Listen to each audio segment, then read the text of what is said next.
So one of the great things about the job that I do and everything that I've done with the labels over the years, I get to meet and speak to people that make the music, that make festivals like this happen and possible.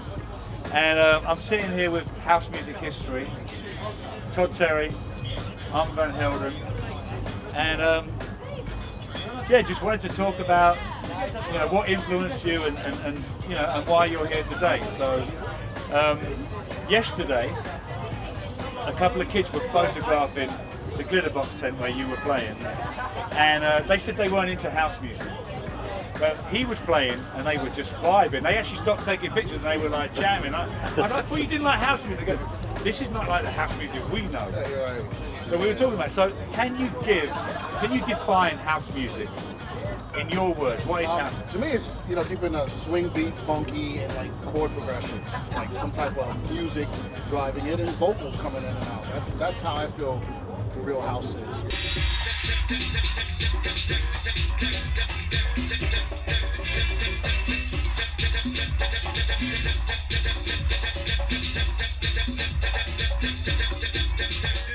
When I first was exposed to house music, I hated it because I had a hip hop background. I think Todd has the same history as me on this, and I was like, dude, the beat never changes. Honestly, when I first heard house, but then when I finally got to experience a real house night, I went out to a house club full on and got to experience it, then I understood it. Because I think just somebody playing you a house track, if you had never heard the music before, you're gonna be like, it's kind of boring. It doesn't really do much, kind of just grooves. But the thing is, when you go out and you're in a communal setting, then you really understand it, So it comes to life in a club. It comes to life with other people. It's like a church in a sense. Yeah, so that's exactly it. House is a social form of music. Yeah. It brings people together. Yes. Cool. So there's a program, and it's called.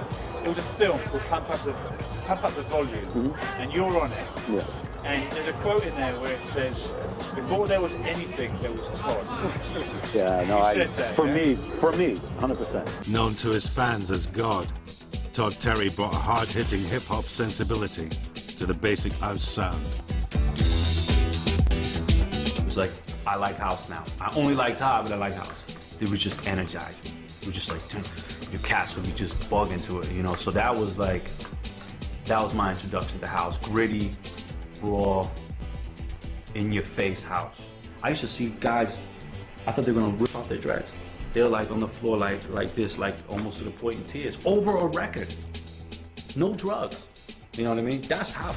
What happened with me was, I loved the Jungle Brothers, all right? So the last song on the first Jungle Brothers album is Girl Our House. And I didn't know the history of that song. I didn't understand the concept. I just would listen to the Jungle Brothers. I loved every song on that album, Straight Out the Jungle or whatever. And the last song on it is they did Girl House, and they basically ripped Todd's record and just rapped over it.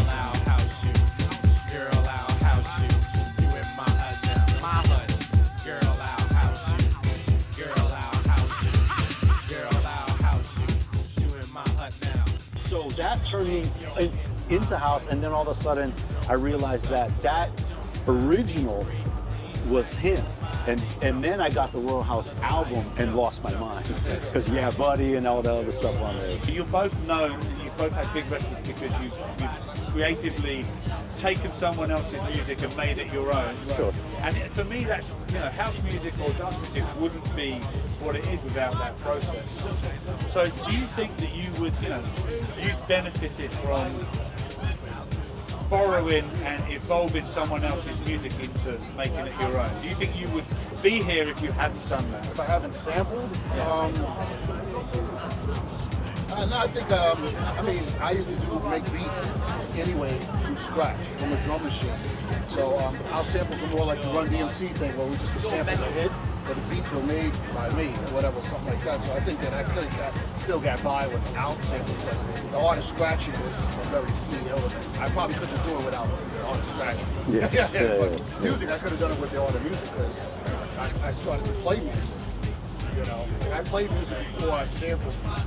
Yeah, he was producing freestyle, huge freestyle hits, like totally original songs. The drums were sampled. Drums were sampled, but I played you know, just the snares and the kicks on the. But he can produce a full original track. So how do you find the records that inspire you to make those records and sample? What's the process? Well, I came from the garage days in Northmore, Roxy, 1018, so you know that I was just like brought up in the culture of, you know, the Quincy Jones, the James Brown, and that whole stuff.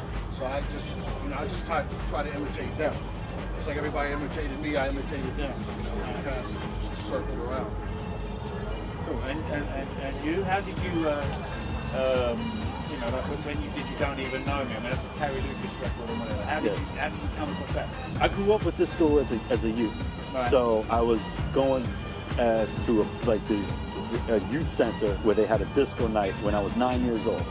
So like Prince I Wanna Be Your Lover was brand new, Chic, Freak Out. So I was actually dancing in a nightclub to disco at 8, 9 years old. It was all around you then. So one thing that seems to be happening today with the new generation of producers and kids is they make a record that makes them popular and then they refuse to play it when they're DJing. And you guys, you know, when you play, I mean, the first time I ever saw you DJ, you just played your records. And I kind of thought that was like, Big old ego. but you know, the extreme now is not to play any of your records. Well, I mean, how do you know, what does that say to you? Do you think that's I think that's weird. I think people come on and pay $50 to see you play your record. That's really just the whole vision. They want to see you play it and be in the midst of everybody singing a song along with you, sing it to the crowd. It's like, that's a beautiful thing for your fans. Why would you take that away from your fans? It's crazy. Yeah, well, you know what it is if you take now, something I learned with Duck Sauce is if you take the current climate of DJs/bands and all what's happening in modern music now, really, you know, every DJ has a choice, but I think that the back catalog that Todd has, he could play 2.5 hours of just Todd Terry. You understand? If you don't have that, then don't do it. Like, or you have to mix it up, or per se. But if you have enough back catalog, why not? I think it's kind of cool to make the DJ in a sense become a band. So it's like where they go, hey, when we book you, actually just play all of your own music. You know, he was doing it for different reasons, I think, in those early days. But for me, big ego. Nobody could tell me nothing. I was the greatest. Who would be your house master? If you had my job and you had to pick, that's the person. Who would you pick? Quincy Jones. As a house master?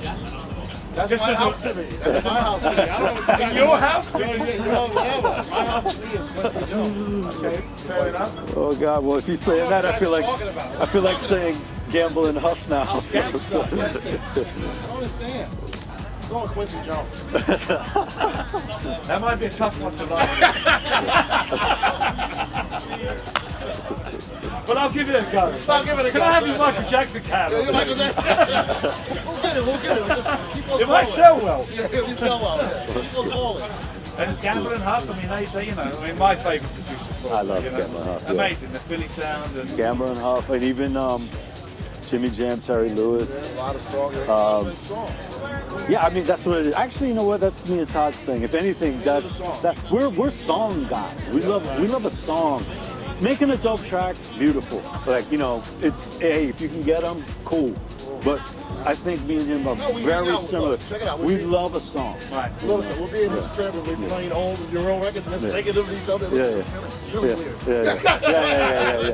Like, yo, that's my favorite song. Yeah. But you know, that's where I get it from. We like just like a good song, like and it's vocal based, and it has a verse, and it has a hook, and it has a bridge. You know, it's like we're old school guys. You know, ultimately, even though we ended up in this genre of not that it despises that concept, but it's just I think our deep sections of our soul. We love to sing. We love a song. We love to vocalize, you know. So it's strange because it kind of contradicts what we do. I just wanted to say, you know, that we're really you know, you've summed up most of what we needed to know. I mean, the Quincy Jones thing, and it just but it just shows that that's where the music really comes from back in the day, and it can still influence everything that's going on now. And you know, for us, the Defected, to put our house masters with both of you, Todd Terry and you, Armand, it's just like that's a privilege for us to promote music from back in the day and all the great records that you've made to a new audience and to the older audience. That, you know, because sometimes they need to be reminded of those kind of records. It's a real honour for us, and thank you very much for taking time. No, it's an honor for us to work with you for sure. Absolutely. Thank you.